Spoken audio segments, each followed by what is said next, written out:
Well, hello everyone and welcome to the Brussels launch of the Jacques Delors report, Energy Union 2.0 to deliver the European Green Deal. My name is Kira Taylor. I'm a climate and energy journalist based here in Brussels. This morning I'll be moderating as we look at the evolution of EU energy policy and dive into the Jacques Delors report on the case for an Energy Union 2.0. We're really happy that there's a big turnout and we're sure we'll have a really interesting discussion. The report was launched in November 2023. It proposes ways to enhance the current energy union to bring it up to date and implement the European Green Deal. There is, of course, already an energy union. It was proposed in 2015 by the European Commission and aimed to create affordable, secure and sustainable energy. The strategy rested on 5 pillars: energy security, an integrated internal energy market, energy efficiency, decarbonising the economy, and research and innovation. This was turned into green laws in the Clean Energy for All Europeans package. But as everyone here knows, much has changed since then. Europe has a 55% net emissions reduction target for 2030 and a whole range of new green laws. Europe has also weathered war, pandemic, and an energy crisis. Indeed, in recent years, it has become clear that EU energy was neither affordable or secure. The EU has taken steps to try and tackle this. We'll hear from our speakers today whether they think that is enough. And as we look ahead to the European elections and the next EU term, it's important to think about what policy is needed to ensure Europe's energy is affordable, secure, and sustainable. The Jacques Delors report on an Energy Union 2.0 does just that. Key elements include a more European, goal-orientated and collaborative energy and climate governance, a larger EU budget aimed at energy resilience, security and prosperity, and a democratic renewal including permanent citizens' assemblies on climate and resilience and stakeholder dialogue at the national and regional level. Over the course of the event, we'll hear from expert speakers taking stock of where we are and what should happen next in EU energy policy. We'll start with an introduction to the Energy Union as a key element of the single market by President of the Jacques Delors Institute, Enrico Letta. This will be followed by a keynote speech on the EU's progress on energy and the remaining challenges by Dieter Jorgensen, Director General for Energy at the European Commission. After this, there will be a quick audience Q&A, so make sure to think up some questions. We'll then have a presentation of the report by Camille Defa, head of the Jacques Delors Energy Centre. To look further into this, there will be a panel discussion with reflection group members who helped compile the report. We also want to involve you in that, so there will be an audience Q&A as part of it. During both of our Q&A sessions, you can simply raise your hand and we will bring across a microphone and you can ask your question. We'll try and get through as many as possible, so please try and keep your questions short. Last but not least, Anne Mettler, Vice President for Europe at Breakthrough Energy, will give our closing remarks. We also invite you to stay for lunch and continue the discussion. So, a packed agenda, we'd better get started. To kick off our event, I'd like to invite Enrico Letta, President of the Jacques Delors Institute, to give his opening remarks. You have the floor.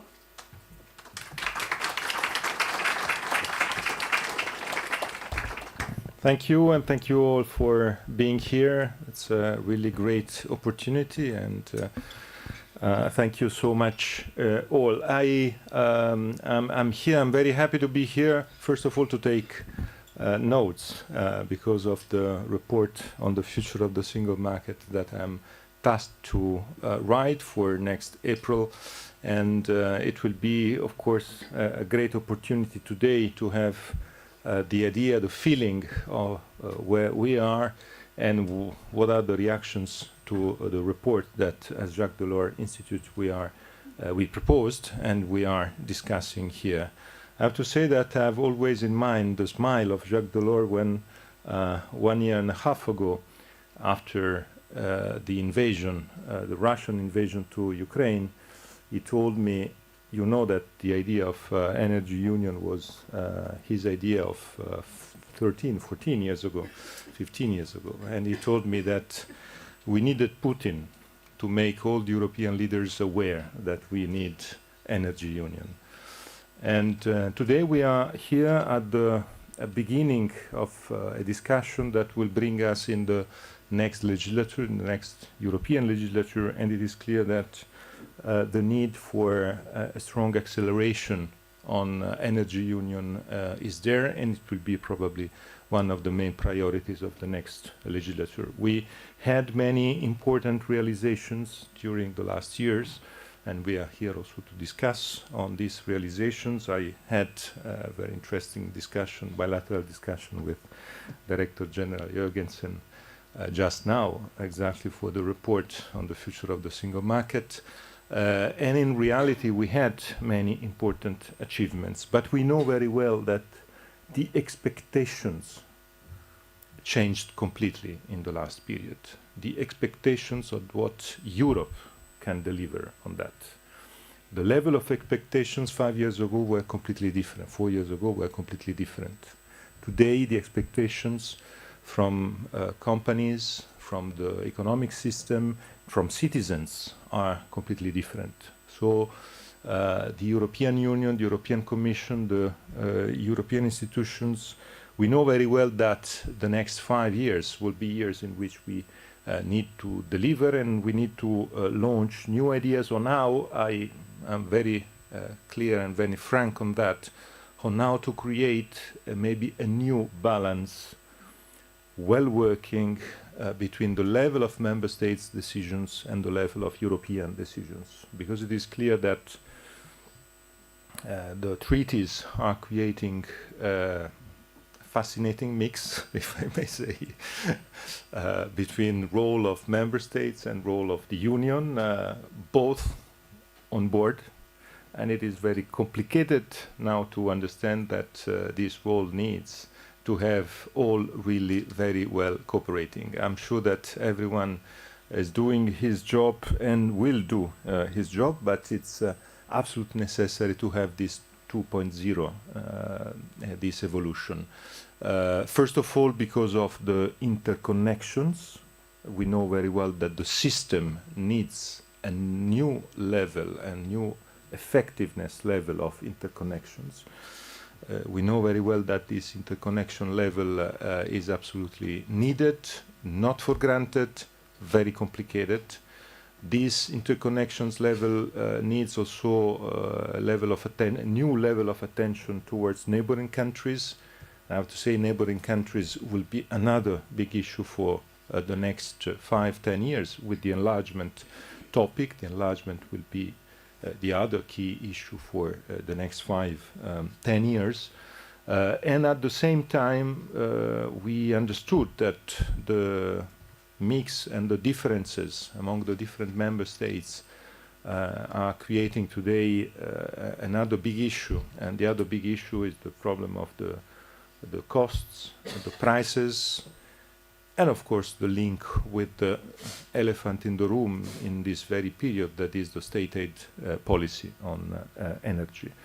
Is of course one of the main topics, the influence of state aid policies on an issue which is so decisive on competitiveness. I spent last days in the US meeting the people of IRA, because I know how much IRA is playing a role in the US. I think we have to be proud of the fact that we were first and we influenced the US. I consider that as a point of pride, but I think also we need to take into consideration the fact that they are going very fast, and they have probably tools that are more effective on the taxation side than our tools. So the challenge is there. I would like to thank our team at the Jacques Delors Institute, Camille Defar, first of all, and all the team, Sylvie Matelli, the new director. The Jacques Delors Institute made a fantastic work last year. In last years, Thomas was the founder of this center, and I'm very happy of what we did until now. We had a very good conversation in December in Paris on the single market and also on energy impact on the single market, but I'm sure that today's conversation will be really an upgrade of our conversation and of our targets. I'm sure that in the name of Jacques Delors, we will be able to make next legislature the legislature of the true energy union, and I'm sure that citizens, as always Jacques Delors said, citizens are the center of everything. We are institutions, we are commission, we are bureaucrats, we are stakeholders, but citizens are the center. And we have to be aware that citizens' expectations today are very, very high. And our today's conference will be, I think, very important to set up the scene and the debate for the European elections, to help me and my team for the presentation, the preparation of the high-level report on the future of the single market, to help also Mario Draghi's team for the presentation, the preparation, the presentation of the parallel report on competitiveness that he is supposed to present after the European election to the President of the European Commission. And thank you all for the presence here today. Thanks.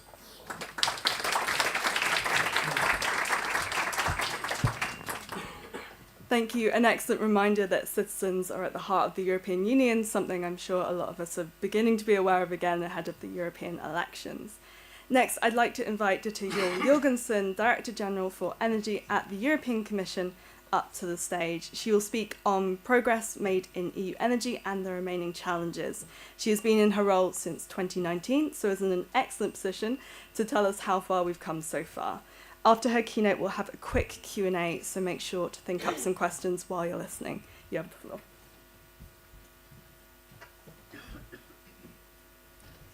Thank you very much, Kira. Good morning. Thank you very much, Enrico, for having invited me here and for the very good meeting. We just had to look ahead at energy policy in the single market over the coming years.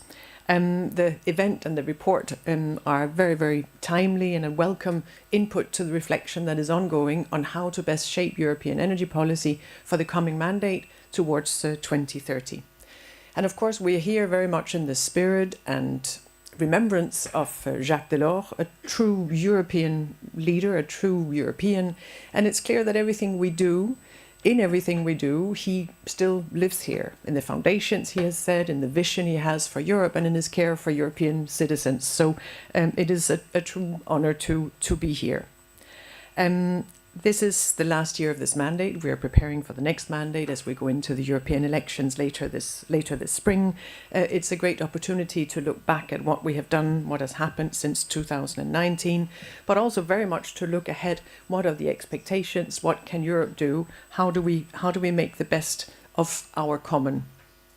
And I've got a few key messages in that regard. The first one goes back to where we were in 2019. We launched the European Green Deal. President Ursula von der Leyen launched that as a top priority of this mandate of the European Commission. And as part of the European Green Deal, the energy landscape has gone through a deep transformation already. And of course, that deep transformation has been further accelerated, but also put under pressure and challenged by the energy crisis we have seen, resulting both from the reopening after, or the closure during the COVID crisis, but also the reopening that created a supply-demand imbalance in global energy markets, and then further triggered by the Russian invasion into Ukraine, and what was a Russian weaponization of energy already well before the invasion into Ukraine. I was just about to say the rest is history, but I think everyone here certainly has been following closely what has happened during the crisis and the European response to the crisis, and the standing together to help make sure that we would get through the crisis without risking our security, our sustainability, and our socio-economic texture. We in the European Commission put forward just 2 weeks after the invasion the Repower EU plan, looking at setting out a plan for how could we reduce our dependence on Russian fossil fuels as quickly as possible. We had a number of clear principles underpinning this Repower EU plan, and one was we would want to make sure that everything we did was aligned with the European Green Deal objectives of climate neutrality in 2050. That was not difficult, because the reality is that the response to the different crises, whether it's the climate crisis or the energy crisis, the response is pretty much the same. We need to accelerate the rollout of renewables. We need to accelerate the deployment of clean energy. We need to become more energy efficient, make better use of the energy that we have. And then, of course, we need to have our better integrated energy system, both in terms of interconnection and infrastructure, but also in terms of making use of the different parts of the system. And so that was the natural response. Now, a few words about how did we do on repowering the European Union in response to the Russian invasion and the Russian weaponization of gas. Now, first of all, before the war, we imported around 150 billion cubic meters of natural gas from Russia, fossil gas from Russia, through pipelines.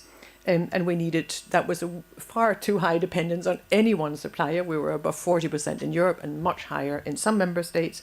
And we have actually managed to cut that significantly.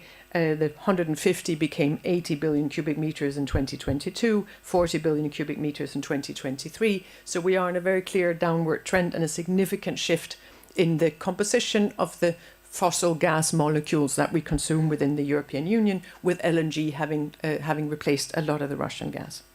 But the Repower EU plan built on three pillars. We wanted to renew, have more renewables. We wanted to reduce our consumption, more savings, more energy efficiency. And then we wanted to replace the Russian molecules by clean molecules wherever possible. Biomethane is a good example, or at least by other molecules rather than the Russian ones.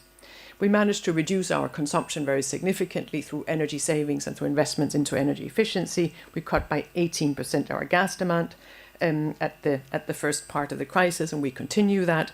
And then we have accelerated very, very significantly the rollout of renewables, generating now 22% of our electricity, and for the first time ever overtaking natural gas as the primary source of electricity.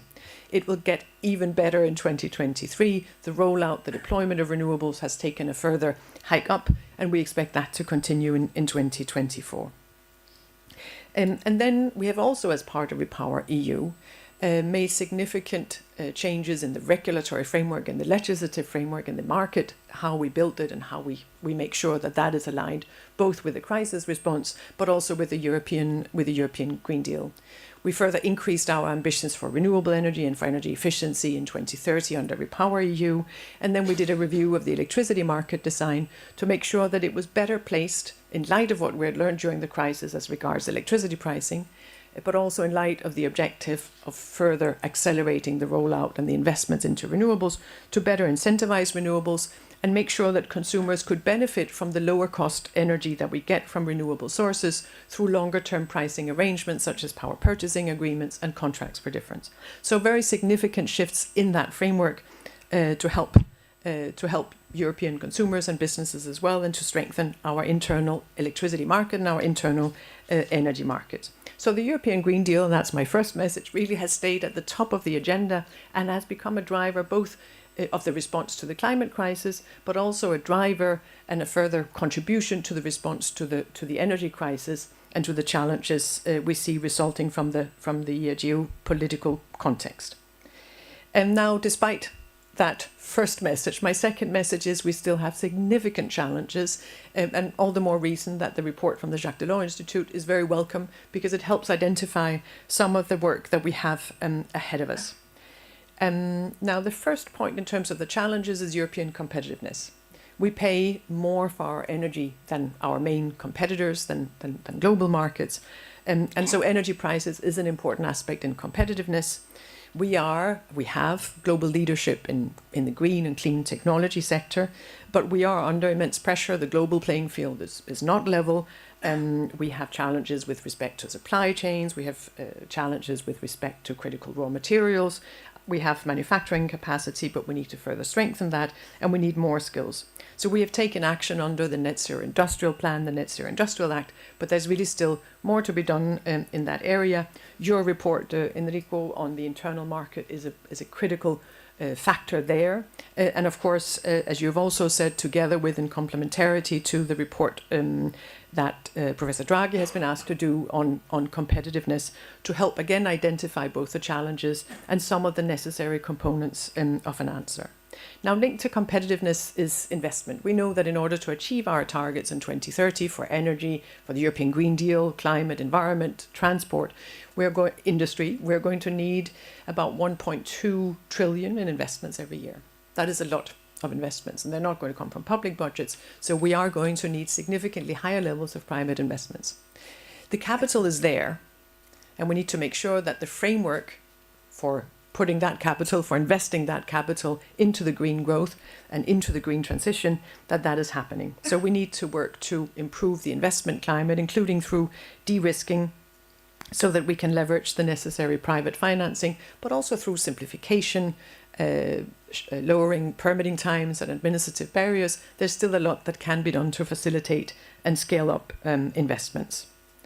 And then we have, of course, the common framework for how do we operate in energy policy. We've got what we call the governance regulation, the energy union governance, which has served as well with national energy and climate plans. But coming to some of the points that you have also mentioned, Enrico, there is a question of what are the national decisions? How do these decisions impact the European energy security, the European energy affordability, the European energy sustainability, and how do we make sure that we take the decisions that help build those common interests?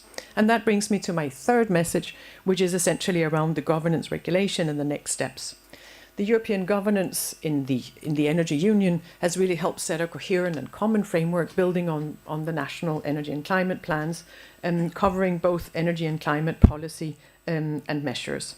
We are carrying out a review and evaluation that is currently ongoing of the governance regulation, and that is a great opportunity to look at what does the governance of the Energy Union 2.0 look like, what more can we do to strengthen that framework to make the best use of it.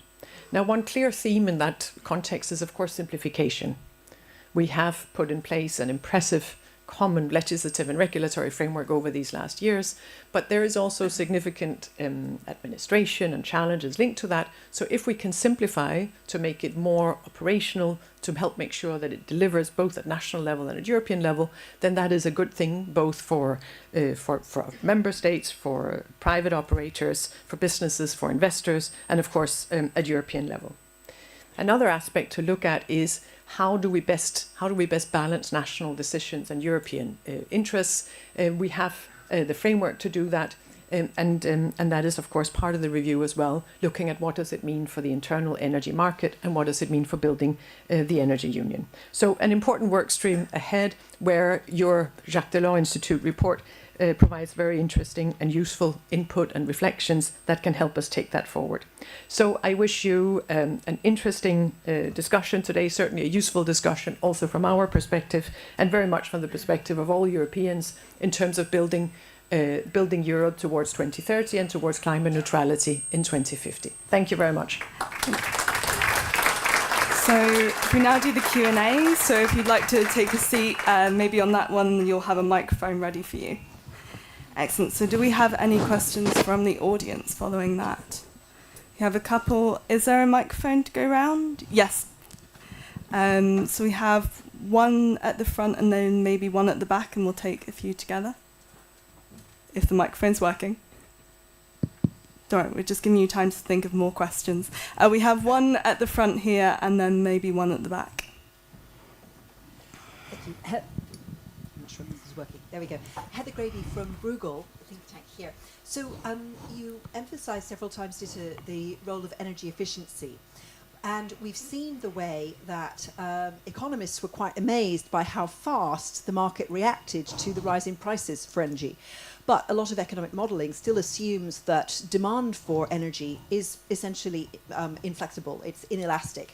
So how far can sufficiency in energy usage be a fundamental part of the energy union going forward? You mentioned grid upgrades and improving infrastructure and technical solutions as well. But is there also a goal of absolute demand reduction as we go forward, not only shifting from using gas, for example, to electricity, electricity, so electrification of the economy, but simply reducing overall energy demand, would that be a good route towards strategic autonomy in energy? Excellent. I'd like to take a couple at once. So maybe we had one at the back, the gentleman with his hand up there.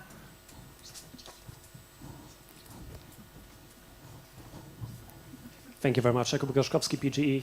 I would like to ask a question about the almost forgotten piece of the European Green Deal, namely the Energy Taxation Directive. Do you expect the next Commission to make another attempt to put it forward, or maybe we should look for different solutions to tackle these challenges? Thank you. Thank you. Maybe we can ask those. So energy efficiency and energy taxation directive. What's your response to those? Thank you very much for the good questions. Heather, indeed, the absolute reduction of demand is what we've seen over these last few years of crisis. There has actually been a reaction to the very high prices, and we see that continued lowering demand, which is a combination of genuine savings, fuel shifts, and efficiencies in industrial processes, but also, of course, a structural reduction in industrial output, which is not a good thing. And so I think when we talk about sufficiency and absolute demand, we really need to look at what is the most cost-efficient and cost-effective way of using the energy we have, and how do we make sure that any reduction in demand does not have a negative impact on the European economy and the European social fabric again. So energy efficiency is more about the intensity of our energy use and more about being better at using the energy we have. Technologies have a huge impact on that. And what's interesting is we actually have the technologies out there that can help us be more energy efficient, but we need to invest more in them. And the investments into energy efficiency makes a lot of sense both economically and in a climate context, but it's typically a more complex set of interests, and that slows down the investments into energy efficiency. So I think we can do more there. Earlier this week, the Commission came out with an artificial intelligence package, and artificial intelligence is a clear technology where there are savings to be made in an energy context. We have smart meters, we have demand-side flexibility, so a lot can be done there to really help bring down demand in a way that is still good, not just for the climate, but also for the economy, or not just for the economy, but also for the climate, depending on which way you're looking at it. So I would hesitate on a sufficiency discussion as such, because we also want to see a continued European coming back to the citizens and how citizens see a benefit in Europe. Then I think we need to find a balance and do it in the cleverest possible way. On energy taxation directive, it's such a good question, and the question is so good that I barely have an answer for it, because the answer does not primarily lie here. We know the treaty framework requiring unanimity for changes in that field, and that has proven to be quite a challenge. I think the last two mandates of the Commissions over the last decade, there have been attempts to make changes to the Energy Taxation Directive to simply make sure, even if it's not very ambitious, but simply to make sure that it aligns with our common objectives that have been agreed at the level of the 27 heads of state and government. Because our objectives for 2050, for 2030 are not put into question. So we do need to make sure that the taxation directive and the legislation related to that align with those objectives. So I cannot say how that will be taken forward in the next mandate, but it's certainly something that we do need to come back to or continue. Thank you. We have time for a couple more questions. There's one at the front, and then we can do front and back again. So one down here, and then one maybe at the back. Thank you. Francesca Stevens with the European Packaging Industry. I have a question about nuclear. And you have mentioned that in your introduction, but I was wondering if nuclear will remain a taboo question for the European Union, or if that will be part of the plan. We know that there was an initiative by some member states to put nuclear back on the map, but how can we really achieve net zero without nuclear and only with renewables? Thanks. Thank you. And then one question from the back. Thank you. Good morning. I'm Adolfo Aiello from Eurofer, the Steel Association. My questions are on electricity and hydrogen. As you know, decarbonizing steel requires shifting from coking coal to electricity and hydrogen. For that, competitiveness, as you mentioned, is essential. So the first question is on the electricity market design. We come from a reform which was limited under the time pressure and no impact assessment and so on. Parliament and Council have requested now a new impact assessment by 2026. So the question is, will the Commission support a structural reform in the next mandate with an impact assessment? And on hydrogen, as you know, hydrogen delivers the highest abatement potential in sectors like steel. In the hydrogen package, they've introduced the principle of prioritizing hydrogen, especially in the first years, in these sectors with higher abatement. So will the implementation of the gas package support this principle? Thank you. Okay, well, we managed to cover quite a lot of energy sources there, so that's good. So a question on whether nuclear remains a taboo question and the electricity market reform and implementation of the gas package. But we only have about 2 minutes, so there's a challenge there for you. I'll try to be concise. Nuclear first, not a taboo at European level. We have a common treaty, the Euratom Treaty, that frames our cooperation in nuclear and that recognises nuclear as part of the energy mix. Of course, the choice of energy mix is a national choice, and some member states have nuclear as part of that, and other member states do not. We work very closely with the member states that have nuclear as part of their energy mix, both under the Euratom Treaty and the requirements on safeguards and safety and inspections, all the many things that are done together. And then we also work at making sure that we have the best policy, that we have the best possible policy framework for nuclear energy as part of the energy mix. And as your question also implies, if you look ahead at 2050 and how do we become climate neutral in 2050, then our analysis suggests that you're going to need nuclear as part of that energy mix. We currently have nuclear at around 13% of electricity, and that is expected, that would probably require to be more or less at the same level in 2050, so around 13%. But of course, in absolute terms, that would mean a higher number of gigawatt, because we are going to electrify and we're going to have a larger electricity as part of our energy system.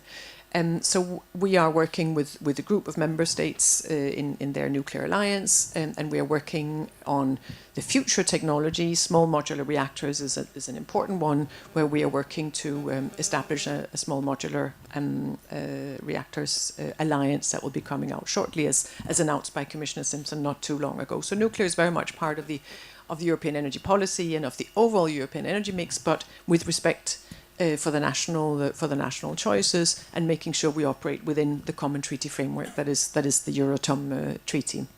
As regards the electricity market design, I think we now have to make sure that there is predictability and stability in the overall framework, the overall regulatory environment for the years ahead. And for that reason, I think it was very good that we had an early agreement, a quick agreement on the electricity market design, and that we have that stability, that predictability to help incentivize investments into clean energy sources. I mentioned renewables specifically, but it is also highly relevant in the context of nuclear, of course. We will be carrying out the review, the report that has been requested by Council and Parliament. Now, whether that would lead to us to consider further changes, that remains to be seen. It's too early to say, and not primarily my role. But I think that stability and predictability really in itself is an important factor in ensuring that we bring the investments that are needed. We have, as you also suggested, created a market regulation for hydrogen and decarbonisation of gas. We're also setting, I think, a clear framework for that. One of the challenges we have with respect to hydrogen is that the green hydrogen market is not yet quite there. There are questions around the offtake. Will the demand meet the supply? And on the demand side, there is a question, well, will the supply be forthcoming, and under what conditions? And it's for that reason that we've established a hydrogen bank. We've got the first domestic auction already ongoing to help essentially facilitate that, to help fill that gap, if you will, between, or that uncertainty between supply and demand, and to help the market take off. With respect specifically to green steel, I was in the European Sustainable Investment event earlier this week and was in a panel with a green steel producer, and it is quite interesting to hear how far that is, and that is now a reality, and clearly an area where Europe can actually come in early with investments and with manufacturing related to green steel. So I think very good news also in a future perspective for European competitiveness and the Green Deal. Excellent. Well, thank you so much for your time.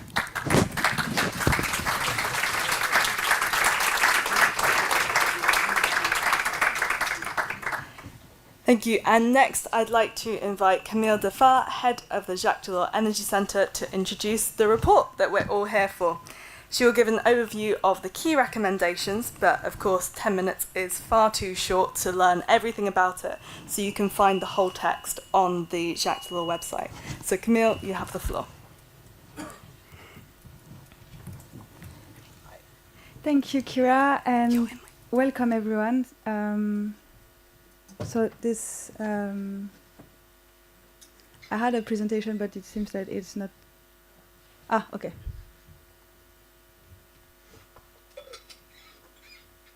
Yeah, I think it's not working from here.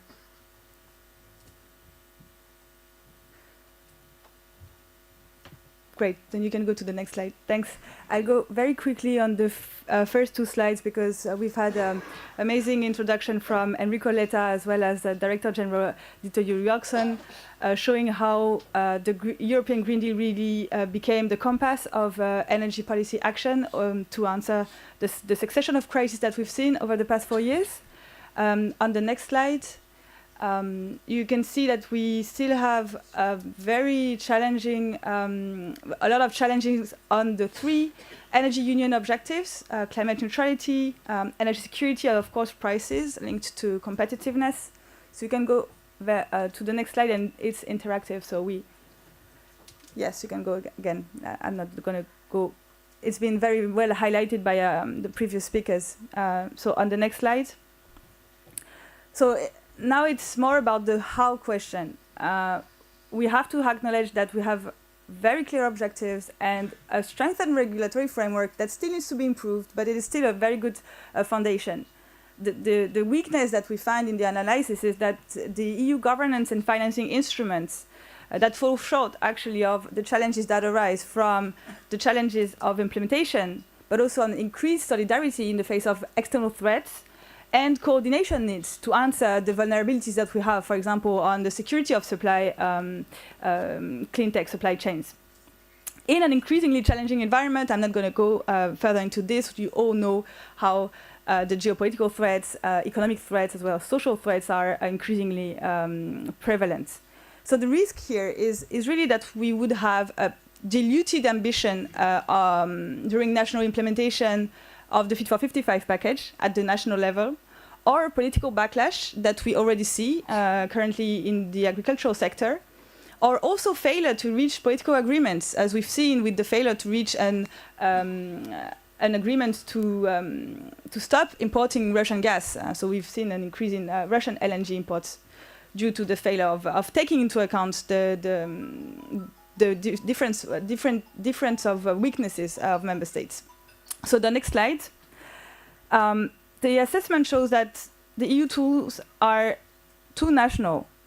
We see the Net Zero Industry Act approach, for example, with very strategic projects that are determined at the national level, which don't really lead to great coordination of an industrial policy for the European Union. Fit for 55 package also have weak compliance mechanisms. So this is also where the EU dimension should be strengthened. EU tools are also too temporary. We've had a very impressive answer to the COVID pandemic with a temporary fiscal package that will end in 2026, and that has really contributed to increasing filling the green investment gap.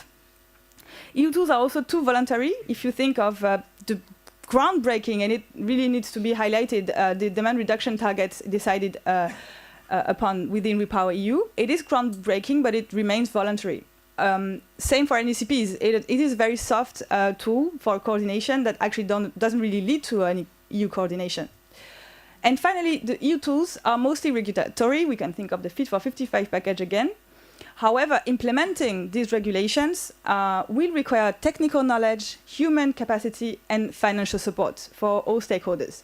So this combination really endangers the ability of stakeholders to contribute to achieving our goals, which is reaching climate neutrality, but not only that, but while preserving energy security and competitiveness. There are two factors that will actually support our road to climate neutrality. So on the next slide, yeah, we need to also acknowledge that the green transition requires different types of resources. We need expertise, we need financing, we need organizational capacity, but also legitimacy and leadership. And this is why part of the report has recommendations on governance and democratic instruments. So the general recommendation, as we mentioned already, is to enhance the energy union and to make it energy union 2.0 to deliver the Green Deal while preserving energy security and reasonable prices. And there's 3 pillars: funding, governance, and democratic instruments. And I will go into this in more details in the next slide, starting with additional EU funding.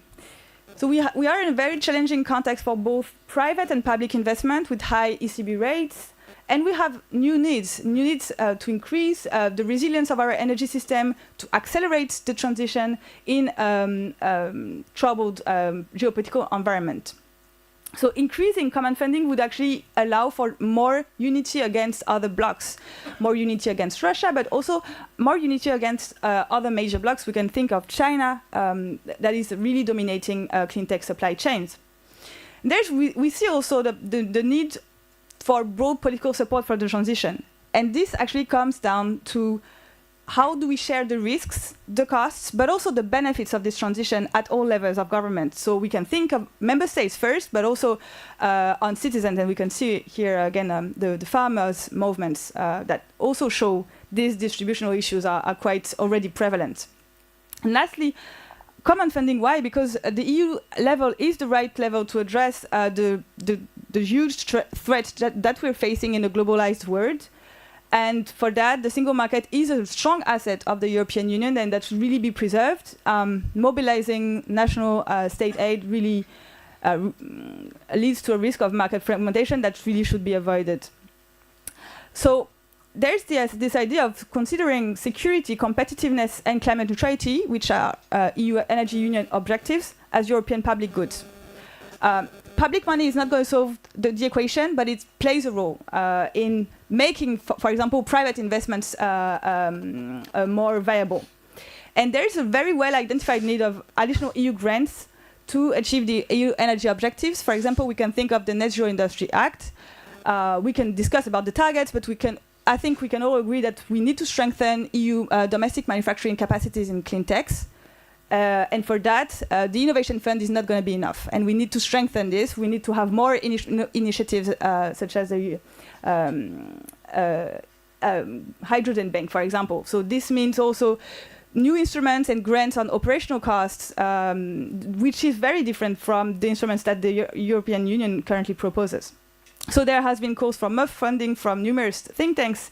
And one of the idea that we put forward is to have a clean investment plan with a sovereignty fund that has been proposed by floated around by President von der Leyen before.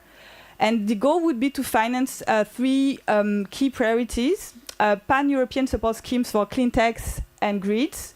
As Enrico Letta highlighted, this is going to be a major issue for the next mandate. As well as an EU ARPA-E, so it would be kind of a high-level green R&D agency that would finance cutting-edge new technologies that would increase our resilience. We see, for example, very efficient and batteries technologies, for example, that would use less raw materials. On the next slide. But we don't only need new financial investments, be it from the private or the public sector. We also need organizational and human investment, because what we need to answer is to adapt to new challenges. As we've seen over the past 4 years, so many unexpected challenges arose. And then we also need to acknowledge that there's so many things we're going to learn on the road to climate neutrality.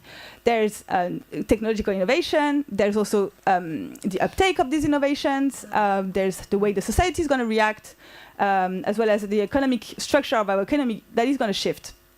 And therefore, we need to integrate different views on this journey from all the stakeholders, but also different governments, levels, and sectors. And for that, one of the ideas is to push forward the definition of a new European energy security strategy that would integrate clean techs, supply chains, and infrastructures to be the backbone of our future competitiveness, and also to strengthen the European energy platform, which is the embryo of common gas purchase for the EU, and that could really strengthen the external position of the EU on the global stage. Then we also need more dialogues, and we've seen the Commission really pushing for those dialogues, and that should be also replicated at the national and regional level. This new regulations will also need skilled people and sufficiently staffed teams, both in the public and private sector, to succeed. And lastly, one of the key issues is also to improve the knowledge that we have on the impacts of the transition, ex ante, but also ex post, because we have also to acknowledge that there's so many things that we don't know. We've never done such a transition at such a fast pace, so we're going to have so many things to learn, and we need to have very good data monitoring frameworks. So on the next slide, maybe very quickly I'm not going to spend too much time on this, but there's this idea of having more interactive governance models that have been used for US high-level research agency that gave birth to internet, actually, and setting very high-level objectives, and then setting a joint multi-stakeholder governance process to oversee the progress and create space for collaboration and collective learning. So that really looks like the multi-governance framework of the Energy Union. But we could strengthen it with more coordination bodies at different levels. Next slide, please. Lastly, I spoke about financing, I spoke about human and organizational capacity. Part of this requires more resources. And we see that getting the tools that we need to achieve the energy goals is a major political challenge. We've seen the question around the energy taxation directive. The Commission is all on board to revise this directive, but it is based on unanimity in the Council. So there also it may be a need to show that citizens are willing to advance on that. And so maybe to rebalance the debate, citizen assemblies are a very interesting tool to show that citizens are willing to have an ambitious and fair transition. Just this graph shows you the result of the share of sufficiency measures favored by citizens in citizen assemblies in light blue versus in NECPs, so in dark blue. So it could be interesting to have, for example, a European Climate Assembly to discuss own resources, for example, the hottest topic in town forever. Yeah. So basically, that would be it. And then on the next slide. So what would we need an energy union? We've mentioned, Enrico Letta mentioned very rightly, the high citizen expectations. There's also the need to have, and I have this quotation from the economist Philippe Aghion, who says, without any accommodation of the rules and any evolution of the doctrine, Europe runs the risk of an irreversible decline. And for this, he's referring to the need to have a new common debt to finance an EU DARPA, so an EU high-level agency for green R&D. So that shows you a bit the strong words that are used in academic settings. Last slide. I don't really need to conclude because we're going to have an amazing panel to further discuss these points, so you can go on the next slides. And I wanted to really thank the members of our reflection group on the Energy Union. Part of them are here today, and so I wanted to give them a round of applause because they've been amazing to go along with us on this journey. So thank you so much. And I'm looking forward to the panel debate. Thank you.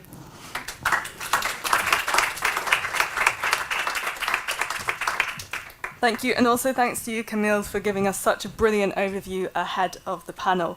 Well, as you mentioned, the panel discussion is up next, so I'd like to invite all of our speakers up onto stage to discuss what progress has been made in EU energy policy and what is still needed. We have some members of the Reflection Group. They are Philip Offenberg, Senior Manager at Breakthrough Energy, an organisation founded by Bill Gates, which looks at boosting clean technology to help reach a decarbonised world. Leigh Hanscher, Professor of European Law at the University of Tilburg and part-time Professor at the Florence School of Regulation.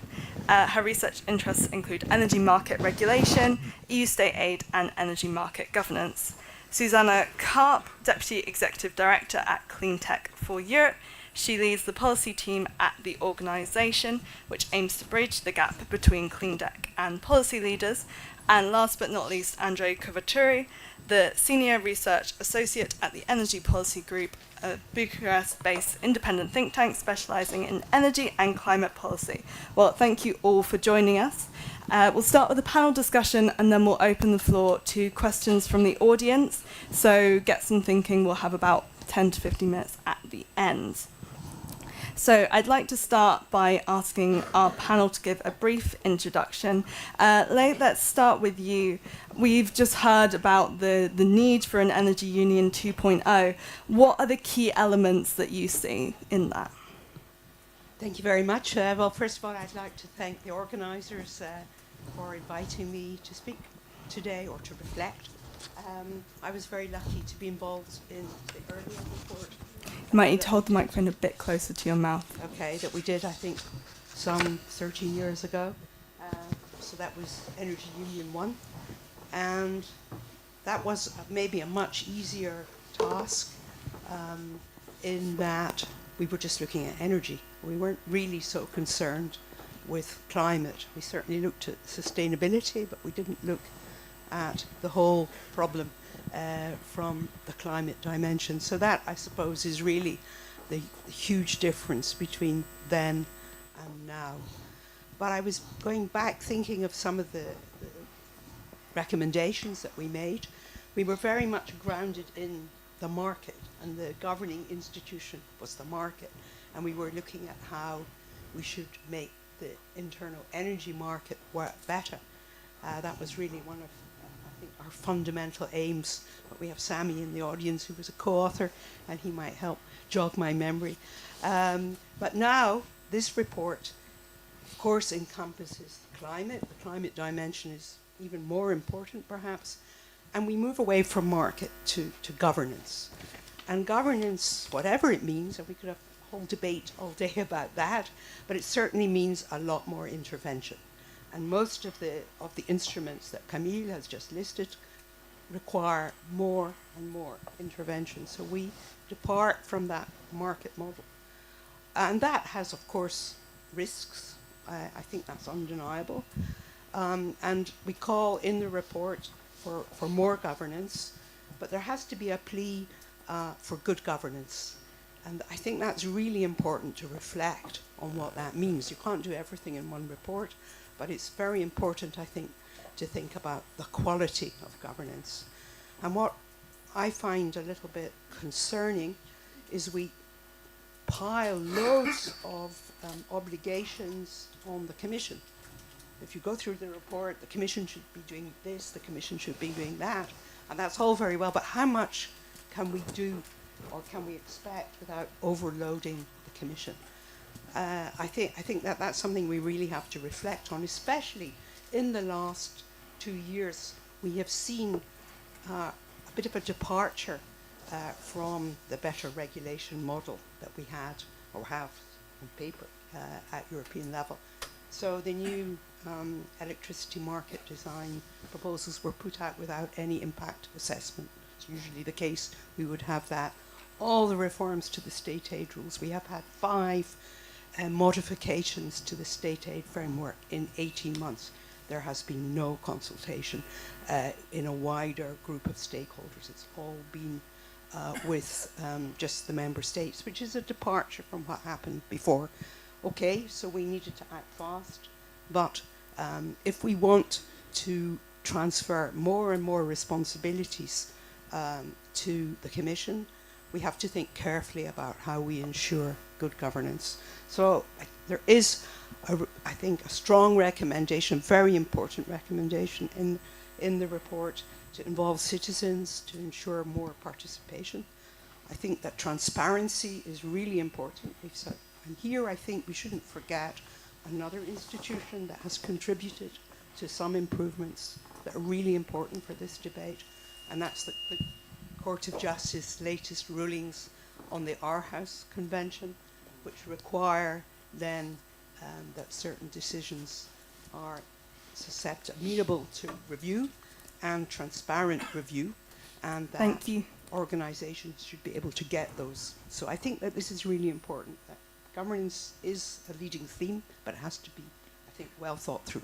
Excellent, thank you. Susanna, I'd like to turn to you next on this. What for you are the key elements of an Energy Union 2.0?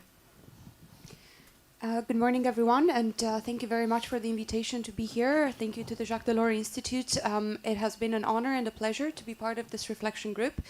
And so what I will share this morning are some of the reflections that I've shared as a member of this group.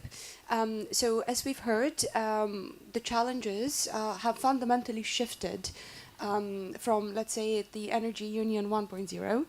And we are now actually entering an age where we very much need to understand how we can support the growth of European indigenous energy, clean tech manufacturing supply chains effectively. And the report does indeed focus quite a bit on this and comes to the conclusion that we actually need a clean investment plan. This is a recommendation that Cleantech for Europe also shares, but I want to actually take a step further from this and share that in the context of the Energy Union 2.0, we also need to start thinking about carbon pricing 2.0 in the European Union, and in fact, the role that carbon pricing can play in unlocking exactly this clean investment plan. More specifically, we've heard from Camille's presentation that indeed Fit for 55 is a weak overall governance framework, and I couldn't agree more, because effectively when it comes to the EU ETS, what Fit for 55 has done is it did the job of the previous revision. The previous revision was trying to fix the trajectory of the EU ETS, the cap. And so because that didn't happen, and we somehow managed to fix the price through a different mechanism, Fit for 55 did that. And it also introduced a CBAM, which had, in the previous parliament, also been voted down. So effectively, we were now doing the homework of the work that should have been done immediately following the Paris Agreement. What this means now is, as we enter a new age of carbon prices, high carbon prices, we need to start thinking what this means for us. And what I think this means for us is, first of all, it means we need a carbon floor price. We have seen that last year we've had the price reach 100, which should give us the hope that by 2030 we can actually see the price reach 200 euros per ton, right? And in that context, many things change. And what can change with a carbon floor price is we can create a balance between guarantees of income and additional revenues, which can be used to mitigate the risk embedded in creating these supply chains that we've just discussed. So I think a carbon floor price is complementary to an Energy Union 2.0, and it would allow us to, on one hand, have safe guarantees for governments that ETS revenues up to 2030 will be of a certain level, while it would also unlock additional revenues that need to be put in a EU sovereignty fund or a EU clean tech investment fund, exactly to encourage private investment to go and fill these investment gaps. We've heard earlier the European Commission say, well, the private money is there. However, the idea that the private money alone will solve it without strong guarantees from the EU side is simply wishful thinking. This would have happened already. And I have two other reflections to share, which I've also... wrap up quite quickly? Yes, I will be wrapping them up quite quickly. One reflection I want to share is that the concept of the energy trilemma, which is actually quite present throughout the report, I think we've overcome that to now enter, let's say, an era of unprecedented alignment on our goals, right? We've got the quadruple win lining up for us because prices for technologies are dropping. The revolution cost in renewables means that now we can have lower costs, lower emissions, lower bills for citizens, and actually more decentralized forms which encourage democratization. So I think the era of the energy trilemma is behind us, and the question is how to harness the new synergies of this new era we've entered, which goes into the democratization part of the report. And then finally, I do have a point on Central and Eastern Europe, which I've shared in the context of the discussions for this report, because while the first original reflections on the energy union did indeed leave a blind spot over the dependency on Russian imports, we also know that ever since the enlargement, to the Central East European member states, this issue was raised several times by members of the European Parliament from these countries, and indeed it had been put at the core of the more recent reiterations of the Energy Union. Now, I will emphasize that I think we need to go even further with that, especially as we're considering expanding, to also permit countries like Moldova, Ukraine, Georgia to possibly enter the European Union. I think we need to solidify the fact that Central Eastern Europe plays a key role in diversifying our thinking inside the European Union, and the 2.0 version of the European Union should have a strong reflection of the pragmatism that comes from that area, as well as the possibilities for supply chains and skills that it unlocks. Thank you very much. Thank you. Philip, I'd like to come to you next. What are maybe the more industry side needs for an Energy Union 2.0? Yeah, thank you very much. Thanks to the Jacques Delors Institute for organizing this discussion. The Energy Union 1.0 was the Energy Union and climate action, right? So I used to work in the Commission at that time, and I think also the previous Jacques Delors reports were very much shaping and influencing the Energy Union and climate action back in the day. Now we had the Green Deal, which for me was the Energy Union 1.0 on steroids in a way. So this was back then in the 1.0 we carefully brought in climate. We mixed the market design with the renewables and all this, and the Green Deal just did that 10x basically. So and it was good, and we have a regulatory framework. Back in the day with the Energy Union 1.0, it was still a world where Europe was leading by example. Europe was the more leader on climate. We were trying to make others copy our model. It was the time of the Trump administration. We were hoping that others would do what we do. And guess what? That has actually happened. So in a way that was successful. But now there's massive competition in the world for clean tech. So others are moving as well. The United States has the IRA. We had numbers that apparently in the first 9 months of last year there were $176 billion in investments in clean tech, public and private investments in the US. So that's impressive. We don't need to talk about China, that they are probably even more impressive. So it's a different world. That means that the next Green Deal or the next Energy Union 2.0 needs to take that into account. Unfortunately, we were all excited 1 year ago around this time when the president of the Commission announced in Davos that she wanted to make Europe the home of clean tech, that we'll have the Green Deal industrial plan.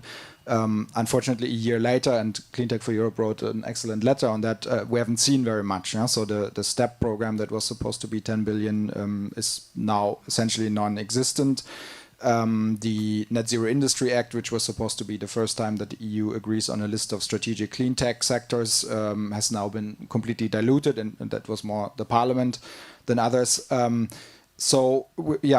This is really an issue, and that is something that we need to overcome in the next Energy Union 2.0. It's not enough to set targets and regulations, but we need to have an industrial strategy for specific sectors that we focus on.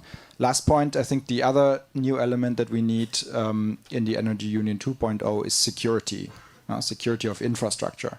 So since the war in Ukraine started, we've seen Nord Stream blow up. We've seen several times underwater cables being attacked, and several other issues, including cyber attacks on infrastructure. We are about to build, I think, the world's biggest offshore wind park in the North Sea. We're about to embark on many other huge infrastructure projects. So we need to think security by design here and make sure that these things are protected well. Thank you. Andre, let's come to you next. We've heard a lot from the panel about what their hopes are and stock take of the last few years. What's your view on all of this? Thank you. Is it working? Yeah. Thank you very much, and good morning, everyone. Congratulations once again to Camille and the team for a wonderful report. I agree with the fellow panelists, and I'll try to avoid being redundant on that. So last evening over dinner, we were discussing on how critical the first report was and how fundamental it was for that age. And I think I was actually contemplating on that at the moment, given the EU elections of this year, we are probably living the most important political test of our time, probably. Because only going back 5 years ago, of course, energy was one of the main elements of, let's say, the agenda, the political agenda, but it was not at the core of it and the source of every issues and challenges that we have today. And moving forward 5 years from now on, the next elections, the elections after next, will be months away from delivering the targets of 2030. So that makes the next commission, the next 5 years, the most challenging, let's say, period on delivering the energy transition and the Green Deal. And I tend to say that what we are living now, it's actually not Energy Union 2.0, it's actually 2.0 beta version. So we are testing what is about to become a 2.0 probably. So what over the next 5 years, and I'll avoid being redundant, but what we will need to do is to do the heavy lifting and the delivering of the ambitious and some of them actually over-ambitious targets for 2030. We will need to take part probably sooner rather than later on the Ukraine reconstruction of the energy systems. We need to deal with enlargement, which will be a big focus over the next 5 years and so on. We will need to develop granular 2040 targets and the framework, the governance framework to deliver that. And all this while keeping, obviously, social cohesion, because everything will be a test for the social fabric as we know it today. And how to do that, because I've seen that in Camille's presentation and here, how to do that, I honestly and personally don't know how to do that. But I know that the first step would be to be very honest with our challenges and risks and opportunities and the investment that we did over the past 2 years or so, but also being honest with what we haven't done, with what needs to be done and what needs to be delivered urgently. And I think we highlighted that in the report quite well. Final point on that, I think it's important to know and to consider the EU elections of this year, but let's not forget that US elections are also coming at the end of this year. And the journey of the next 5 years will be a very different one with a different outcome at the White House. So that's also important on how to deliver, to bridge or to go from 2.0 beta to 2.0 Energy Union. Thank you. I'd like to pick up on that point you make, because one of the key recommendations of the report is more democracy, more transparency and strengthened governance. Susanna, let's come to you next on this. What improvements do you want to see when it comes to the involvement of citizens and stakeholders in this dialogue? Well, first of all, I will reflect on the recommendation of the report to have a citizens' assembly. I think that is fantastic, but I think it has to be a permanent citizens' assembly to be following the climate and energy transformation. So I think what we've learned from the Conference on the Future of Europe is that sort of ad hoc assemblies or sort of once-in-a-lifetime experience does not actually yield any concrete results. We're also seeing that European Citizens Initiative, they haven't been enough to actually trigger Commission proposals. So we need to start thinking more radically about how to bring the citizens into this. However, coming back to carbon pricing, I think ideas we haven't yet explored are creating a direct link between citizens in the European Union and EU ETS revenues. I think we could be talking about citizens' carbon dividends, right, to support investments at individual level as well as community level into new forms of infrastructure and energy.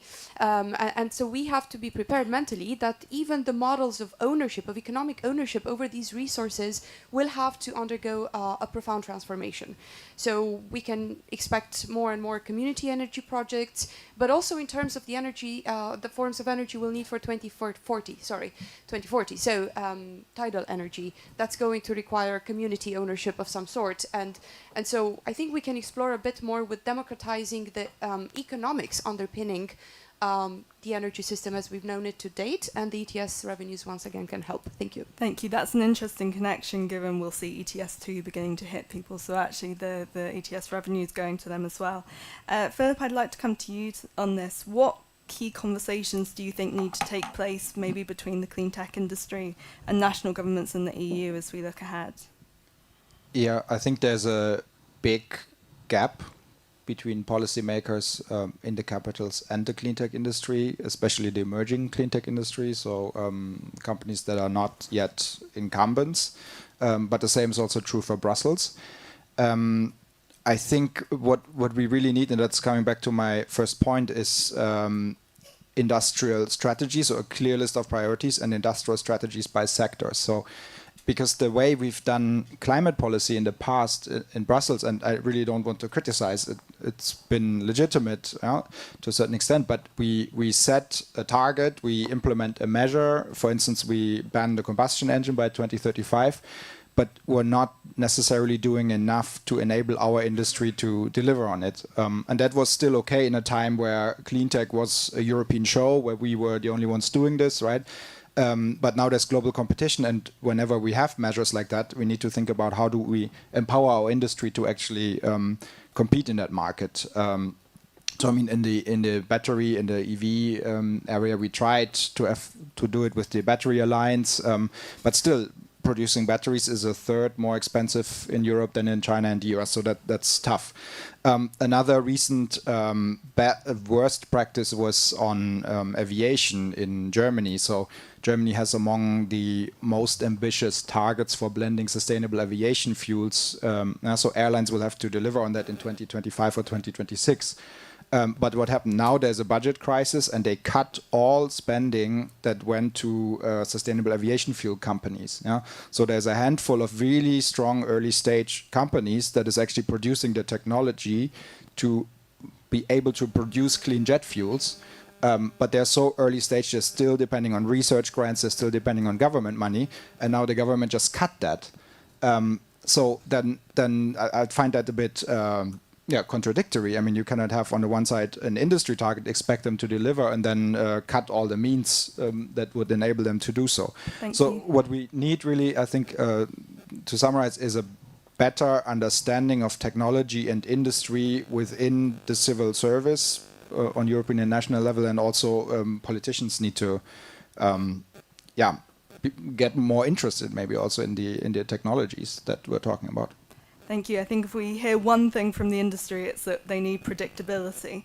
Andre, I'd like to come to you next. We're looking at implementing the Green Deal across all of Europe and in Central and Eastern Europe as well, and also working in partnership with Ukraine. How do you see this need for democracy and transparency in regard to that? So I think it's very important. Susanna mentioned the importance of looking at very different let's say starting points of regions and context. And I think Central and Eastern Europe is a very complex, and if you want, is not only indicative, it's actually representative for how complicated the transition process will be. Because I'm saying it's complex because it obviously has still issues on relying on fossil fuels, not only for electricity, but for energy as well. It still lacks or has adequacy issues when it comes to grids. Pricing, energy prices are causing major, let's say, disruptions to the economy and to the end users. Energy efficiency is poor. But on the flip side, some investments in the networks have been done more recently than in Western Europe. So there is a sort of an advancement, at least in some pockets of regions. In Romania alone, for instance, in the last 4 years, we've converted consumers to prosumers in the range of tens of thousands, due to subsidies and due to available, let's say, or dedicated, if you want, European funds that are available for that region. In Greece alone, the ambition to go from highly relying on coal to phasing out coal in just a number of years is also a good practice, and issuing sustainability bonds is once again. So it's a very complex, let's say, region with very different starting points, with the need to once again foster social cohesion and keep social cohesion, compact. But I think that speaks volumes to how important it is, the coordination, the planning, and also the cooperation, I would say, in between industry on one side, of course, that will drive and arguably spearhead, actually, the transition, and public authorities, be they local, national, European. I think that's important. It's a very good, let's say, laboratory, if you want, if you like keeping the limits of the comparison to what the transition is, for the larger EU, let's say, geography. Thank you. I'd like to bring you in on this as well. How do you see the need to improve governance as we move into the next Commission mandate? Thank you. Well, as I already indicated, I think we need a great deal more transparency to allow people to see what's going on, and also more candid evaluations of what has worked and what has not. I think that we need a lot more citizen involvement and decentralization. Otherwise, I'm sure hardly anybody on the street knows about the climate law and 2050 goals. And I'm sure if we ask people in this room, do we believe that we get to net zero in 2050? I think the show of hands might be an interesting exercise to do. Would be rather thin. So I don't think that we have much trust. I think that is really important. I think that's missing. And I can give maybe an example from the country I live in, the Netherlands, which I think is really interesting. Just as you mentioned, we have huge subsidies to get people to install solar panels. Everybody does this. They're all encouraged to be prosumers. But what happens? The prices of electricity drop, and so the tariffs that had been agreed with these prosumers to sell back their surplus electricity too high. So all the contracts are cancelled going forward. So that doesn't do a great deal for trust. It should have been perhaps part of a coherent plan to do something else with that surplus electricity. So yeah, you can't keep people on board, I think, unless you have a really coherent vision. And you can't expect that to come from here. It has to be local and consistent. And staying with you, what do you think are the biggest lessons that the EU needs to learn from the last mandate and everything that went on with the Green Deal and also with the external pressures? And how should that influence the next mandate? Big question. I mean, I think every conference you go to and every speech you hear, and we heard it also from the Director General, the next phase is all about implementation. So we've seen a huge package of legislation being pushed through. The person I wrote the first report with, Mark van der Wouder, he used to say it was great fun to become an energy lawyer, which he was and I am, because you could go home and read a piece of legislation that was 2 pages, and the next day you were an energy lawyer.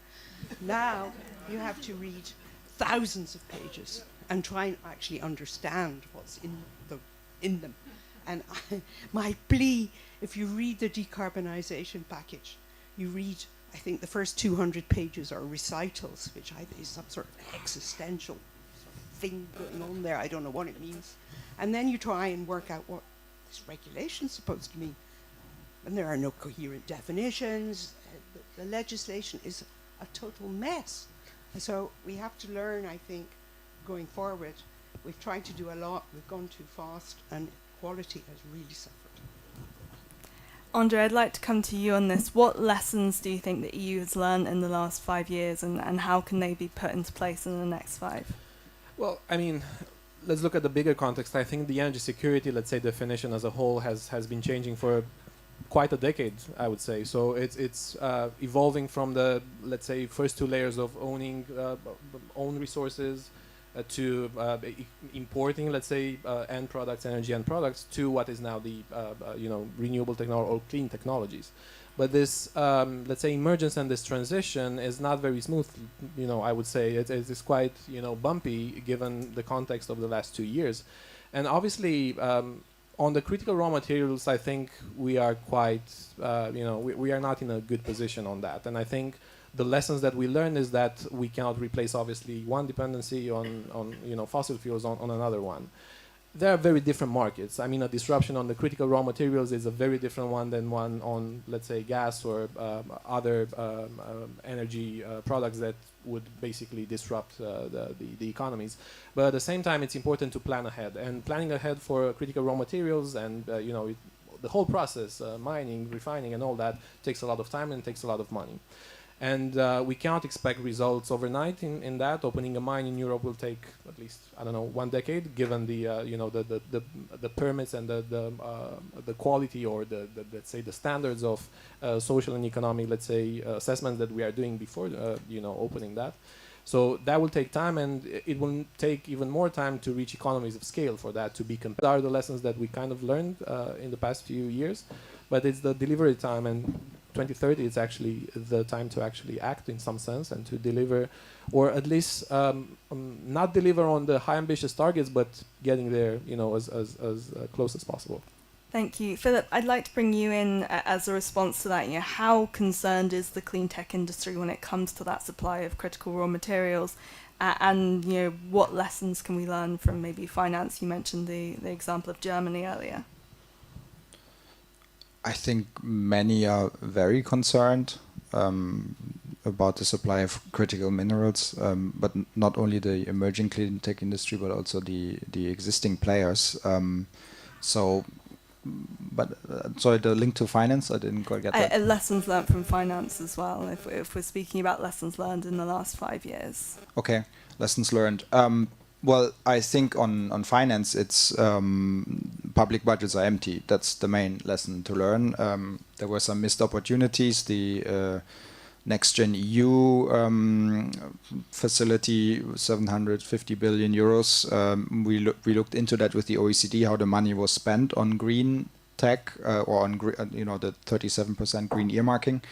That was probably met, but the money wasn't exactly used to advance new industries, to advance technology, to develop some competitive edge, right? So that was a big missed opportunity. Now public budgets are empty. Now we need to become a bit more creative. And I think there are 4 things that we should do. The first is de-risking. So the EU has, if anyone from the Commission is still here, and from the member states, most notably, please make sure that this gets unblocked. This is important. The second de-risking piece are guarantees, and here big praise to the Commission for the wind power action plan, where they really saw there's an issue in the supply chain. The European OEMs are suffering, and they addressed it very fast over the summer. Suddenly there was a wind power package action plan, very good, and that included an EIB facility for counter guarantees, a 5 billion facility. Yeah? So because these European OEMs had the problem that they had very full order books, no more bank wanted to give them a performance guarantee or guarantee for these things because they saw a cluster risk, and the EIB now steps in and is unlocking that so that these OEMs in the wind sector can receive guarantees again. Many other sectors, many other emerging technologies for first-of-a-kind projects, so things that have never been deployed, they're considered risky. They will also need such guarantees. They would also need the support from the EIB, thinking of long-duration energy storage, power to X, many other things. So if there's a way to extend this EIB guarantee to other sectors, that would be very good. Third thing that needs to be done is to tap into existing pots of money, notably the ETS revenues that the national governments have. We have now fantastic instruments on European level, such as the Innovation Fund and the Hydrogen Bank. So I hope that more national money can be channeled through these existing European instruments. And I'm sure Susanna will also speak more about that later. And then the fourth is, find other existing pots of money. I think Titte said it earlier, the private sector, institutional investors, banks, insurances, there's a lot of money. It's almost not at all used for clean tech. We need to find a way to access that capital. Susanna, let's go to you on finance and also on other lessons that the EU has learned. I will start from the lessons learned, and what we're learning is that in Europe we have some sort of an inertia in overcoming the sort of the state of mind that we have comfortably been in for a really long time. Hence, we get caught by surprise when all sorts of events happen. And so I think what we finally need to do, looking back at, let's say, the relocation of the solar industry over the past decade, and sort of the way in which we have not actually been sufficiently assertive when it comes to developing our own industrial supply chains. I think we need to learn from that, shake off the inertia, and start accepting that we are actually in a race against time.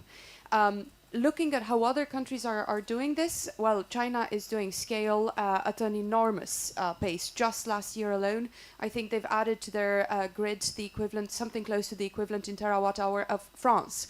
Of low carbon electricity. So we need to move fast, and we need to understand those synergic elements that can help us put together everything we've done well to date, right? Because it's not just that we've been in an inertia, we've taken the time for deep reflection, we fixed a lot of things, The point is, we've fixed all these things. We took our time so that now we can go fast. And this is what we need to do. This is not the moment to take a pause. It is the moment to actually accelerate on everything we've done to date, and make sure that we come out, let's say, on the winning side of this profound transformation, also in competitiveness landscapes. Thank you. We've got some time for questions from the audience. So does anyone have some questions? We have two at the back on the right. Do we have a microphone? Again, plenty of time for you to think them up while we get the microphone. So over there on the back, the man in the checked shirt. I think it should be working.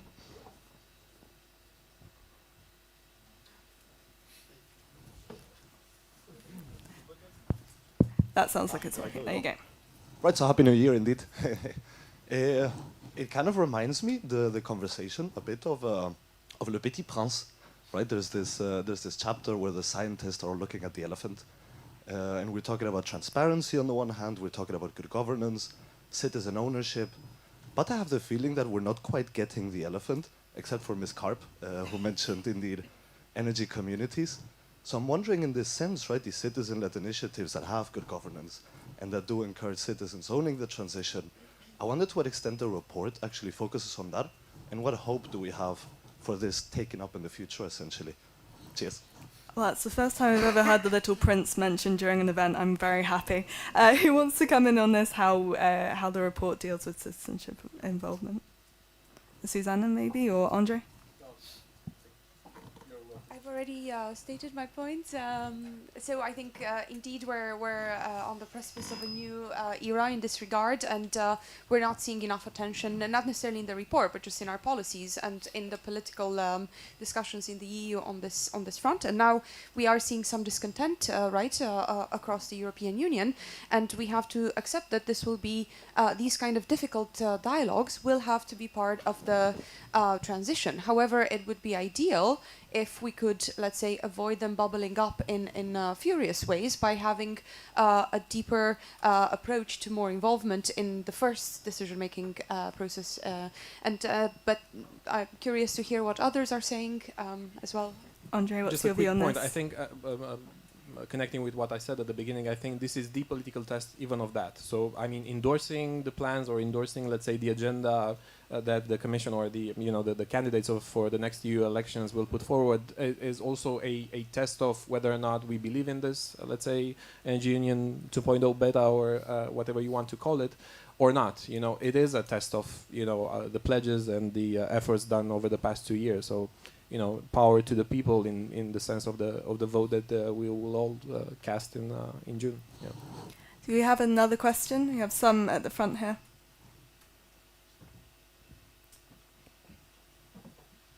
If you could say your name and your organization. Michael Villa, Executive Director of Smart Energy Europe, Smart Energy. Dieter, the Director General at the beginning, was very clear on the need that we needed to accelerate renewable development. Yes, very true. There is a challenge related to that. The congestions that might be created if we have a consumption that is not able to accommodate this variability in generation. And this leads to costs. The 1.3 billion investment that we need to have every year might be a very short figure if we are keeping the current unflexible consumption. Indeed, the consumers not being to be actively participated in support this clean energy transition. So my point is, yes, we need to have a clean investment plan. Yes, we need to have a lot of resources, but we also need to be very efficient in the allocation of these resources. Otherwise, we are gonna waste resources. We might need much more resources of that.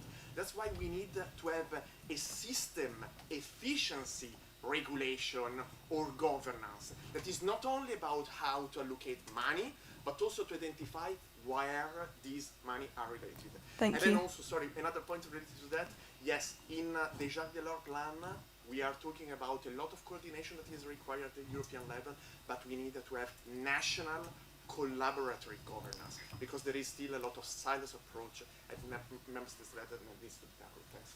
Thank you. Does anyone want to come in on the need to ensure that actually this works when it comes to grids and congestion? I think there are some lessons in Netherlands. Yes, there's certainly lessons in the Netherlands. As many of you know, the Netherlands is a kind of a narco state, we call it these days, and we grow a lot of cannabis and other things we do, which are actually, they really use a lot of electricity. There is, of course, a problem of connections.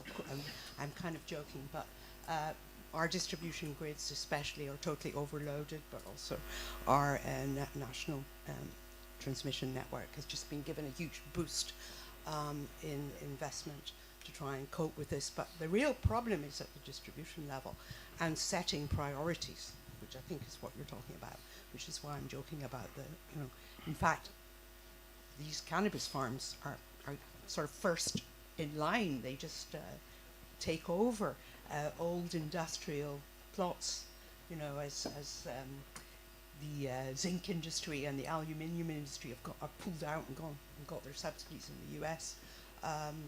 There are huge areas that are bought up just for to get the connections. That's what people really need. They don't really know what their plans might be in the future, but they want to make sure they are in an industrial site which has connections to the grid. It's become a huge asset. Do you think managing this needs to be done at the national level or the EU level? Who needs to decide how this is tackled? It's a mixture, because we have European legislation that restricts how you can innovate with tariffs.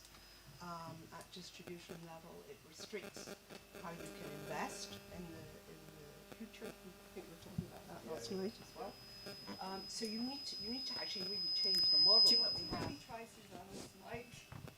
You need to change the model that we have at European level, which is very short term, and that drives everything at national level on a very short term basis. So yeah, I agree with you. You need a longer term vision and coordination. Thank you. We have a question at the back as well. I'll try and straight. I'm Philippe from ICE, the European Initiative for Energy Security. Fully subscribe to the idea that we need a European fund, whether it's called a sovereignty fund or something else, because it might take us some time to get there. It won't be enough if we, at the same time, don't have credible defensive measures at the border of the European Union to protect European industry from If you hold the mic closer to your mouth. Oh, okay. Anton. Keep shouting then. Long story short, we're not talking about economic defensive package, whatever that's called. We're talking about finally maybe enforcing some sanctions on Russian, etc. What does the panel think about what else could be done outside of spending another 2 or 3 years talking about the regulation to protect European industry from unfair trade practices from players like China? So who wants to take this on? What more needs to be done to protect EU, particularly clean tech, or just all industry? Susanna, maybe? Well, first of all, I couldn't agree more.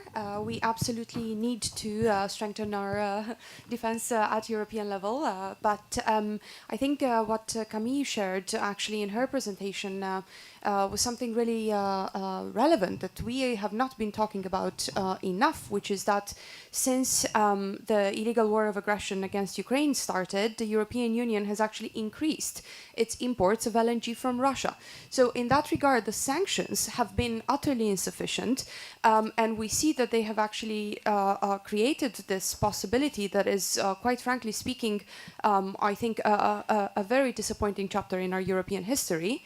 And so, first of all, that should have been fixed. The problem is that our inertia that I referred to earlier made us lose a massive opportunity in terms of, instead of realizing that we need to shift, swiftly move away from fossil gas, we actually spent a lot of months looking for sort of replacements to pipeline gas.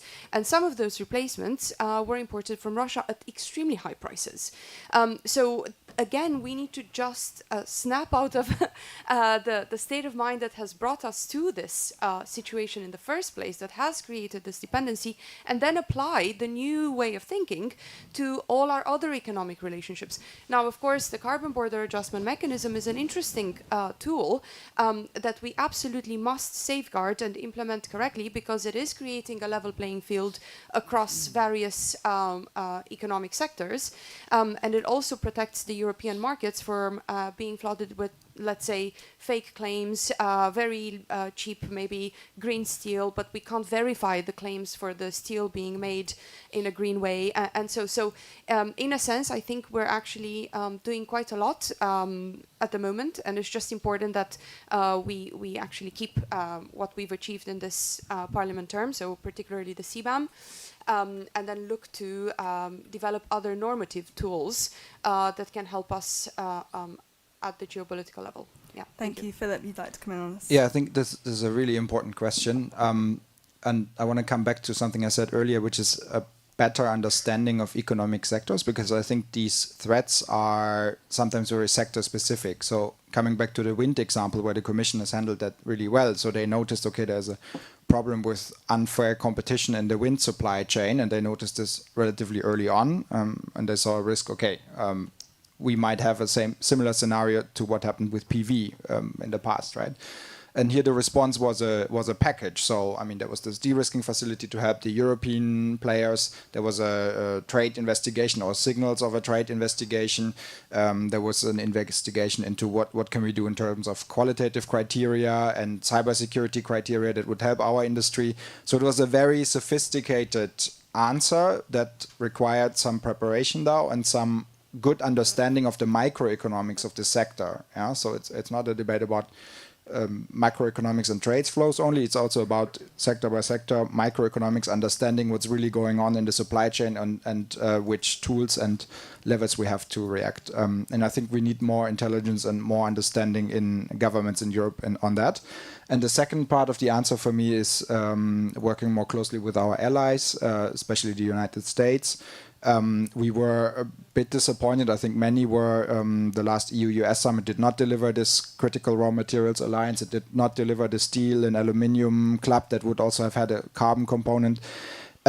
This, I hope, can be fixed very soon. Of course, difficult in an election year, but I think there's a vital interest, actually, should be for both sides to work more closely together, to align on standards, to align on regulations, to also give a bigger playing field for our own industry to scale. We call it internally the clean transatlantic marketplace. And I think that definitely needs to come back on the front burner as soon as possible. Thank you. We're beginning to run out of time, but before we go to the closing statements, I'd just like to ask all of you, obviously we're seeing the next Commission mandate soon, if you were to become European Commission President at the end of the year, what is the one proposal or one reform that you would put forward first? Andre? Well, that's a tough one. Where to start from?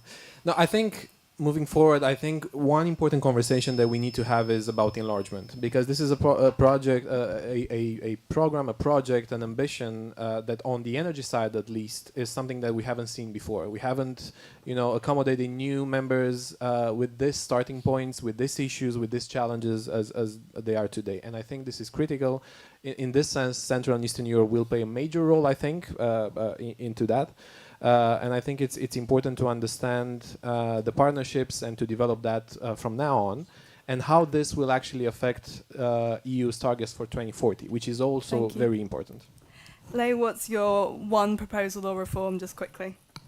Very quickly, it has to be demand reduction. We can't go forward only looking at the supply side. Susanna?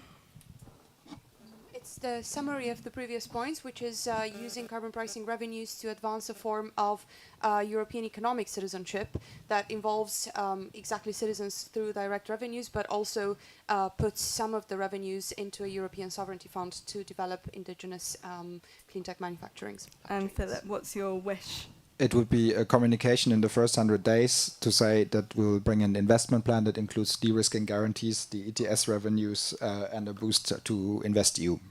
Excellent, thank you. Well, to close our panel discussion, I'd like to get your key message as we look ahead to an Energy Union 2.0. So, Andre, what's your key message to everyone in the room today? So once again, I think it's time to move from the 2.0 beta Energy Union to the 2.0, but to do that, it's critical to understand what is happening this year with everything that is going on with the elections. And once again, I think this is the political test of our generation in terms of energy and climate policies. Yeah. Let's bring it down the line, Lee. Key message. I think we definitely need a plan B because we're not going to be fossil fuel free by 2050. Susanna? My key message is this is not the time for a pause. We can't afford a pause. We're running a marathon. Endurance is key. We need to accelerate on the progress we've made. Thank you. I think the term higher ambition, which usually meant higher emissions reduction, now needs to be changed into higher shares for our own industry in the markets of the future, which will be in clean tech. Excellent. Well, thank you all for the panel. Thank you for the discussion.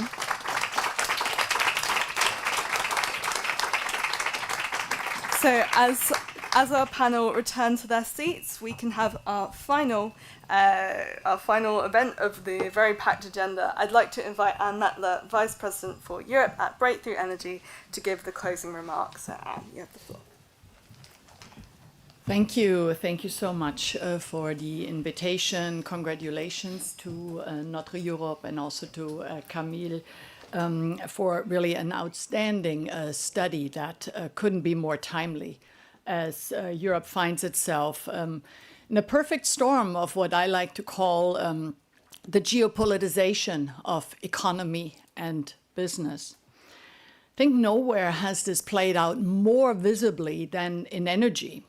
As has already been mentioned several times this morning, natural gas has been weaponized against us by Russia. We're also seeing now an increasing number of attacks on our critical energy infrastructure. For example, the Baltic Connector pipeline that links Finland and Estonia.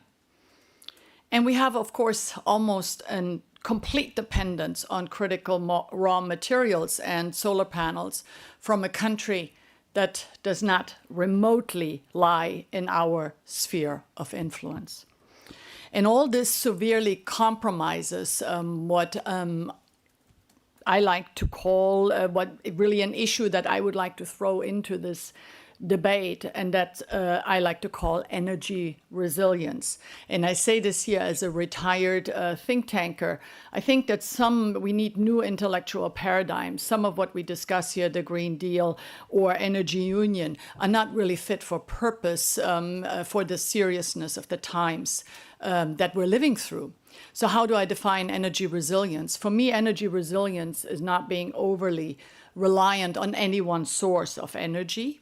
We have lived through, or we have learned the hard way, what it meant to be so reliant on natural gas from Russia. So not being overly reliant on any one source of energy, nor any one country, because Europe is, of course, de facto replacing a dependency on Russia in fossil energy with a dependency on China in clean technologies. Ladies and gentlemen, I'm just back from the World Economic Forum in Davos, where, to my great surprise, I have to say, European leaders repeatedly talked about the importance of the single market. And I think that's a great tribute to you, dear Enrico Letta, and also to the Belgian EU presidency, that you have finally managed to get leaders to focus on what really matters. Because at least in my mind, and I'm old enough to know, that the original Brussels effect was not regulating technologies produced elsewhere. The original Brussels effect was integrating and harmonizing markets as a driver of economic prosperity and global power, and as a political project with purpose and impact. The single market grew the pie, while so much of what goes on today is bickering over a shrinking, aging, and decomposing pie, as industry after industry contracts and is often lost to others. The importance of the Green Deal in this context truly cannot be overstated. After years of managing many crises, and as some of you know, I had a front row seat on some of these, such as the Greek financial crisis, migration, terrorism, Brexit, Trump, there was again a vision at the beginning of the political mandate, this political mandate. There was again a vision, something to collectively work towards and actually underpinned by substantial support from voters. What an opportunity that was. It truly was at the time what Ursula von der Leyen called Europe's man on the moon moment. Now, 4 years in a pandemic and 2 wars later, we've arrived at a sobering moment as a growing number of people, the much talked about citizens, these citizens are starting to wonder about what precisely the deal in the Green Deal is supposed to be. And even the most ardent supporters of the Green Deal, among whom I count myself, those supporters are starting to doubt that we can regulate ourselves to net zero. To add insult to injury, we're short of funds, severely, because the energy transition is very costly and it requires real political choices, real political trade-offs.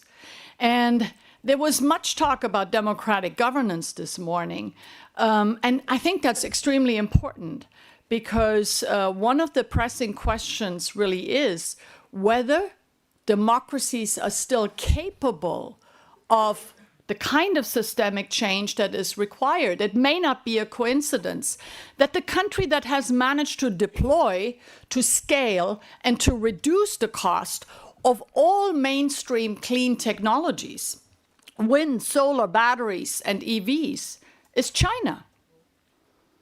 And that is also precisely the country that could use careful policy planning to map out and then operationalize the complex value and supply chain that underpins a clean energy system. China's dominance in the global mining and critical raw materials didn't fall from the sky.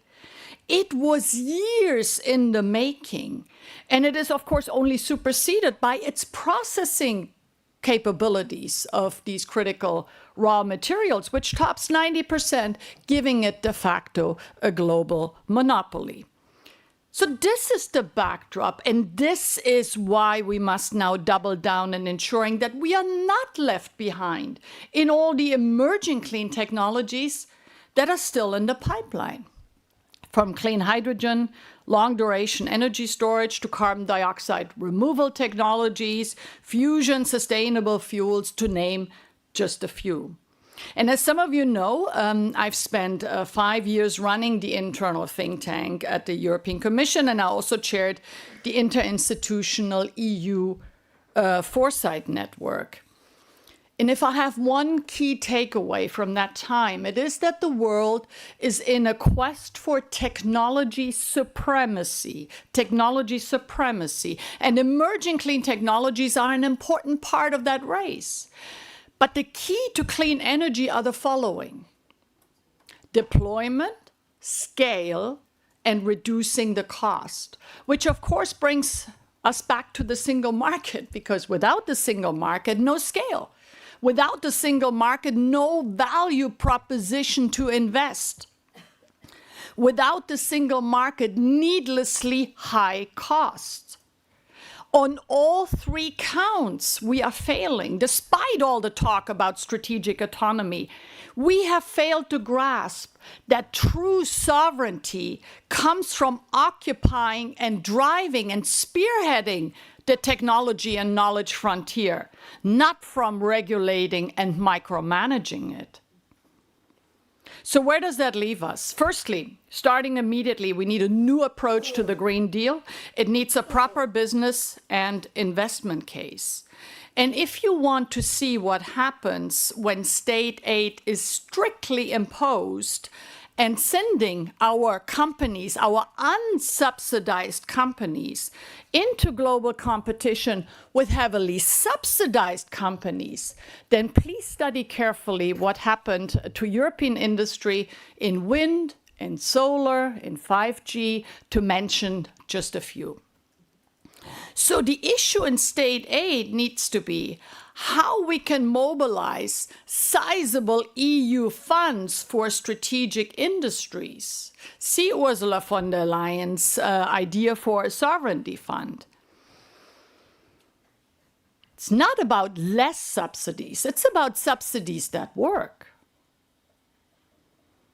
Another question, how can we provide more incentives, fewer sticks, like the IRA, which was mentioned?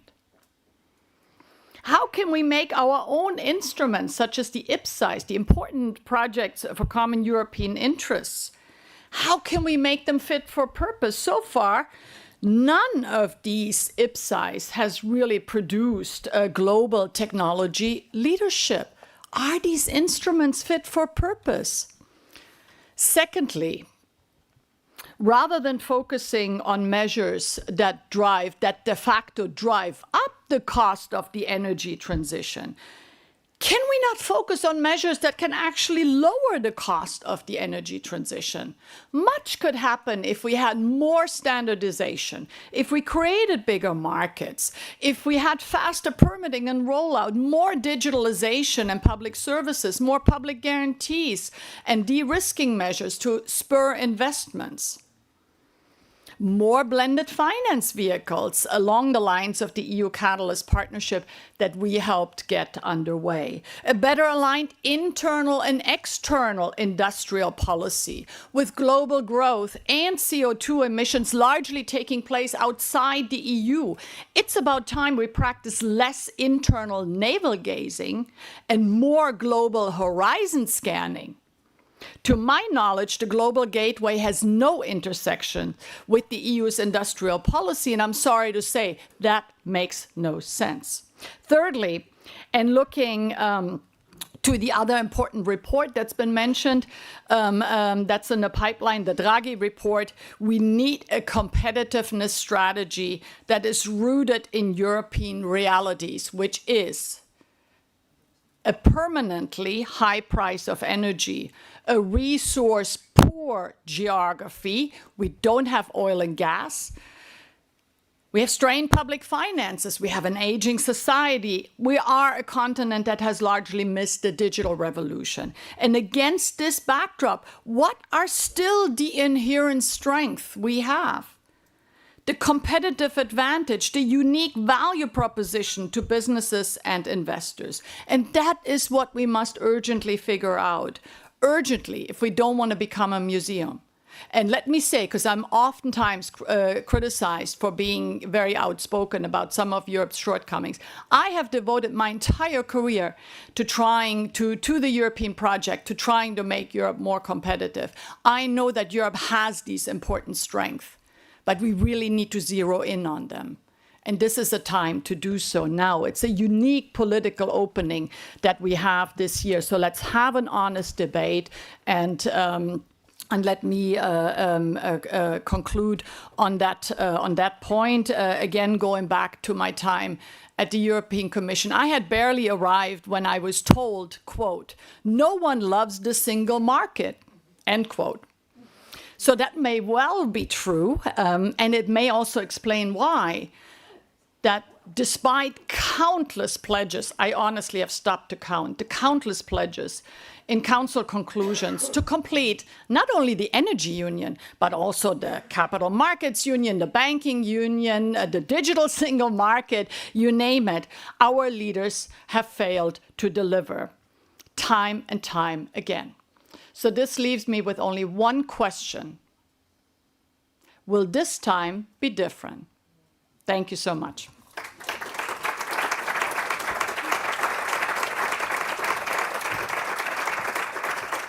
Excellent.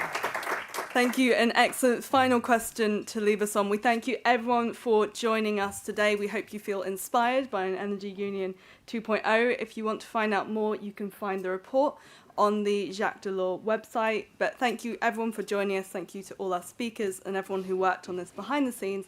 And we now invite you to stay, have a chat over lunch.